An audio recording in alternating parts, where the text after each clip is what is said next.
The reference series came about originally in 2020. The R10 was the first product in that series. I think it's fair to say at the point that the R10 was released, there wasn't a full plan mapped out of what the series would become. When the R10 started to gain traction as the industry returned, it then became quite obvious and apparent that there was a lot more we could do with that concept and format. We already had a range of very good proscenium speakers, but they were very much in that classical mold of a trapezoid, quasi-trapezoid sort of format, which has been around for a long, long time. And as the prosceniums get more congested with more and more equipment, people are looking for a more portrait form factor, and particularly dipole cabinets where you have two low-frequency drivers, one above the other. Now that we've expanded the range, we have the R4, 5, 6, 8, 10, 12. It just gives that array of choices right across all of the markets we're working in and the new markets we're being considered for. That's really important, to have the flexibility amongst the range. The R series was notionally developed as a theatre proscenium box, but the number of use cases that have opened up for the reference series has been quite extraordinary. The boxes have gone into event installations, they're also going in, where the maritime stuff that we're doing now is very, very strong, very, very attractive box for aesthetically sensitive environments where something low profile and pretty is terribly important.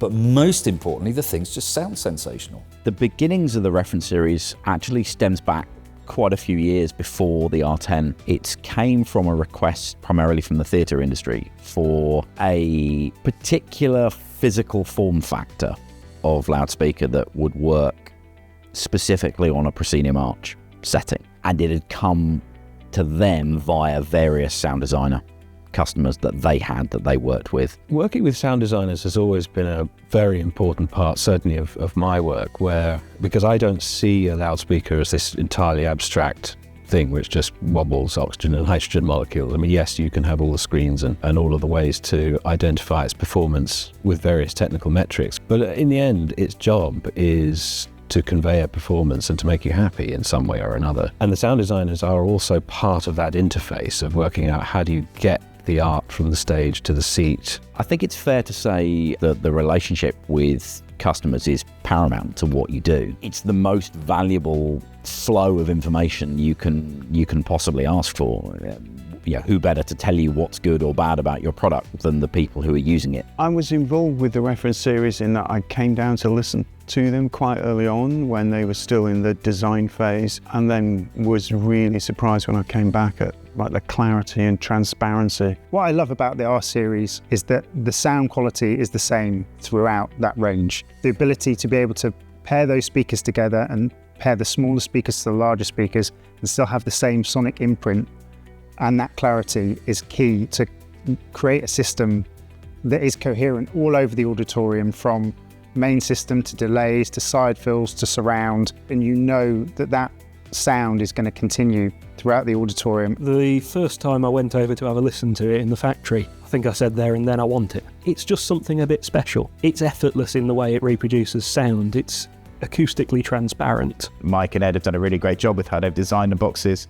You can hang them in any orientation. You've got the different horn flares in there, which allows you the same box to do multiple different jobs depending on what dispersion characteristics you need. As a sound engineer, the first thing I look for is quality. They are very powerful and they are very detailed. We've sent out quite a lot of jobs now on the reference series equipment. There's a fair few tours out at the moment. Stuff like Chitty Chitty Bang Bang, 222. The Play has gone out, and I think will go out again on EM Acoustics. We have a number of systems in the West End as well, on both musicals and plays. The reference series has been really good for us. It allows us to present a whole package for a certain type of venue. Sound designers were beginning to say, rather than, okay, I'll accept an EM system, it's no, that's what I actually want. It's a technology industry, and it surprises me at times that often that's driven by brand, whereas it should be driven by the performance. People that come down here and listen to products start to specify it because the performance is second to none. The thing that really stands out is just the transparency, the clarity, the consistency over a big dynamic range, which is really important, particularly in musical theatre. They're just a really interesting new product that is really taking that small loudspeaker to the next level. They've kind of filled every gap you need for a theatre PA with that system. So for us, when we came to upgrading the PA here, reference series, it was a no-brainer. The build quality is fantastic, it's excellent really. The woodwork, the metal work is very well done, and that's very important. They do just sound incredible. They're clean, everything is there. Just listening to tracks that I've used for years, hearing new things in the tracks that I've not heard before. The reaction from customers and the market in general to the reference series has been nothing short of overwhelming. As we kind of started to bring the R10 forward, we knew we were onto something, but I don't think we'd quite anticipated the level of reaction that we were going to get. It's been very nice to hear people coming back from having done an install or a sound design and go, yep, it's great, the sound went exactly where the prediction said it would go. There's a great deal of satisfaction through the entire company now that with the addition of the R4, that the whole reference series is now complete. We now have a reference series box to suit all circumstances. It's a turning point in a way because it means that we now have an entire ecosystem to offer integrators and designers in whatever context they're operating. It's a big leap and it's a major milestone for EM. This company deserves every success. Ed and Mike, they've worked really hard for nearly 23 years to build a business, and it really is something very special.